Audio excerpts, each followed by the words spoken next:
एक गांव में वासु नाम का आदमी रहता था। अच्छा पढ़ता था, फिर भी गांव में रहकर खेती बाड़ी करता था। गांव के लोगों को वासु पर बड़ा आदर सम्मान था।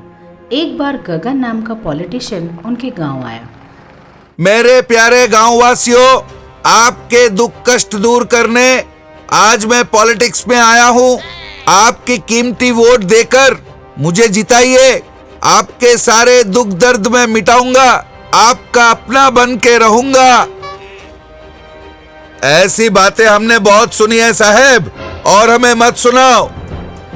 हम सारे गांव वाले एक ही आदमी का बात मानते हैं। किसको वोट करना है किसको नहीं, वो वासु डिसाइड करेगा। अभी हमको जो बातें बताई है उनको बताओ, वो डिसाइड करेंगे। अरे फिर तो बहुत अच्छा है, उसको अकेले को कन्विंस कर लूं तो काम हो गया। ऐसा सोचकर वासु के पास पहुंचा। वोट का 1000-2000 हमें नहीं चाहिए सर। हमारा तो एक ही कष्ट है, पानी, पीने का, नहाने धोने का पानी। हमारे गांव के पास एक बड़ा सा कनाल है, उस कनाल से गांव तक पानी मंगा दो तो सारे वोट आपके। अरे इतनी सी बात है, ये कौन सी बड़ी बात है। मैं जीत जाऊं सबसे पहले यही काम करूंगा।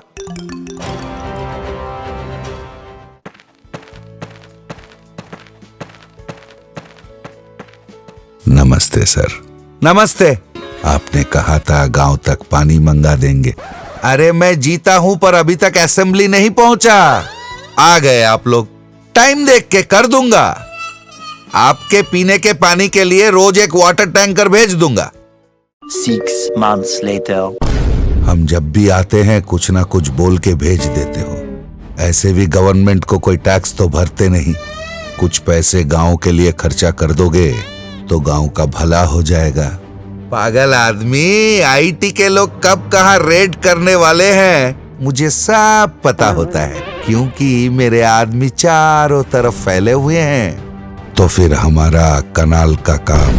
अरे ये क्या गड़बड़ है बाबा, नहीं करता हो, जाओ जो करना है कर लो। बार बार दिमाग खाने आ जाते हो। सिक्योरिटी, इसे यहाँ से बाहर निकालो। कोई बात नहीं सर, मैं खुद ही चला जाता हूँ।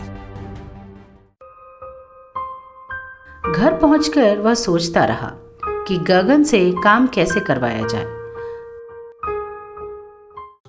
सुबह वासु को एक बढ़िया सा विचार आया। तुरंत फोन उठाकर किसी से फोन में बात किया। फोन रखकर वह सीधे गगन के पास पहुंचा। अरे तुम्हें अंदर किसने भेज दिया बाबा? मेरा दिमाग बहुत गर्म है, जाओ यहाँ से। अब इस आईटी रेड में ना फंस जाओ, मेरे दिमाग में अच्छा प्लान है सर। तुम्हें कैसे पता आईटी वाले आ रहे हैं? सिर्फ आप ही के नहीं सर, हमारे भी इन्फॉर्मर्स हैं। ठीक है, तो प्लान क्या है बता। अब आपके पास जितना ब्लैक मनी है ना, उन पानी के टैंकरों में छुपा दो, वहां कोई नहीं ढूंढेगा। ये प्लान गगन को बहुत पसंद आया और उसने सारा पैसा उस वाटर टैंकर में डाल दिया। जब आईटी वाले आए तो उन्हें कुछ नहीं मिला, वो चुपचाप चले गए। वाटर टैंकर का ड्राइवर टैंकर को लेकर वासु के गांव पहुंच गया। गांव के पूरे लोग पानी के लिए बाल्टी और बर्तन लेकर लाइन में खड़े हुए थे। पाइप का वाल्व ओपन करते ही उसमें से पैसे निकलने लगे। ये देखकर सब दंग रह गए। हमारी पानी की समस्या दूर करने के लिए एमएलए साहब ने टैंकरों में पैसे भर के भेजा है। अब कनाल का काम हम खुद ही करेंगे। गगन को जब यह पता चला, टैंकर में तूने इसलिए पैसे रखने को कहा था? मेरा सारा पैसा ले डूबा तू। एक दिन स्वाति अपने पति चंटी के साथ शॉपिंग करने के लिए गई। वहां उसने एक साड़ी खरीदी और घर आ गई। ये साड़ी कितनी सुंदर है ना जी। अच्छी क्यों नहीं होगी, पूरे 25,000 की साड़ी है। 25,000 की साड़ी के लिए रोते हो? आगे तो बहुत ज्यादा खर्चा करना है। क्या मतलब? ये साड़ी त्योहार के लिए खरीदी है ना? छी छी, त्योहार के लिए बस यही साड़ी? इसे तो मैंने घर पे पहनने के लिए खरीदा है। घर पे पहनने के लिए 25,000 की साड़ी खरीदी है, तो त्योहार के लिए कितने हजार की साड़ी खरीदेगी रे तू? माने 70 या 80,000 का।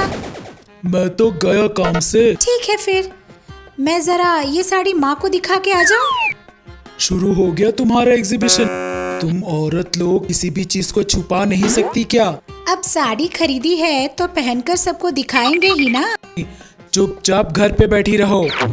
मैं बस यूँ गई और यूँ आई, शाम तक घर आ जाऊंगी। शाम तक आएगी? तू साड़ी दिखाने अपने माँ के घर जा रही है या कपड़े सुखाने चांद पर जा रही है? स्वाति ने उसकी बात नहीं मानी और साड़ी लेकर अपनी माँ के घर चली गई। स्वाति के गांव और उसकी माँ के गांव के बीच में एक नदी थी। इस गांव से उस गांव जाने के लिए जिस पर लोगों को चलकर जाना पड़ता था। माँ! अरे स्वाति बेटा, अरे आओ आओ। आपके दामाद जी ने मेरे लिए ये साड़ी खरीदी है, बस यही दिखाने के लिए आई थी। साड़ी तो बहुत अच्छी है। अच्छा रुक जा, चाय बनाती हूँ। नहीं नहीं माँ, मैं बस निकलती हूँ। कब आई दीदी? बस अभी आई। तुम्हारे जीजाजी से मैंने बोला था कि मैं बहुत जल्दी घर आ जाऊंगी। अरे लेकिन कैसे घर जाओगी दीदी? उस नदी पर का पुल तो टूट गया है ना? अरे वो कब टूट गया? मैं जब यहाँ आ रही थी तब तो वो बिल्कुल ठीक था।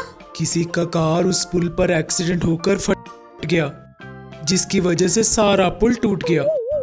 अब इधर से उधर लोग कैसे आया जाया करेंगे?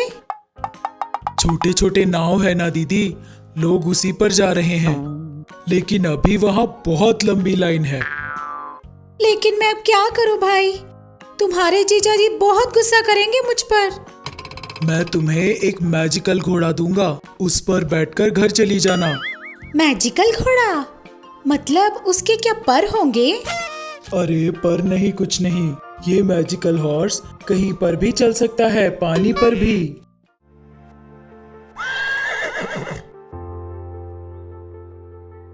तो अब मैं चलती हूँ।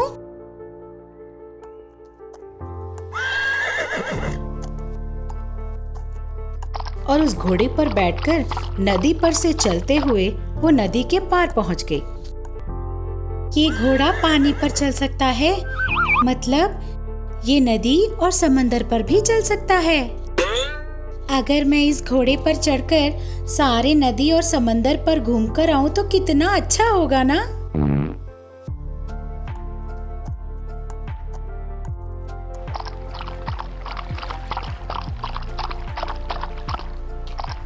ये सब कितना सुंदर लग रहा है, ये रंग बिरंगी मछलियाँ और मेरा पानी पर से चलना, ये सब कितना अच्छा अनुभव है।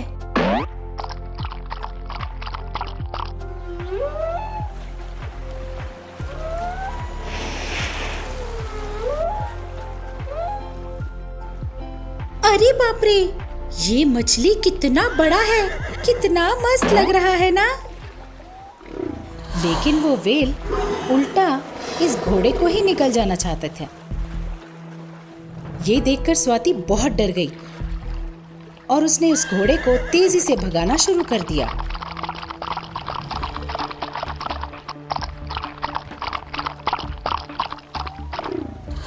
लेकिन उस व्हेल ने स्वाति का बहुत देर तक पीछा किया। हे भगवान, मुझे इस व्हेल से बचा लीजिए, मैं फिर कभी ऐसी गलती नहीं करूंगी। बड़ी मुश्किल से उसने अपना पीछा उस व्हेल से छुड़ाया और अपने घर ठीक ठाक पहुंच गई।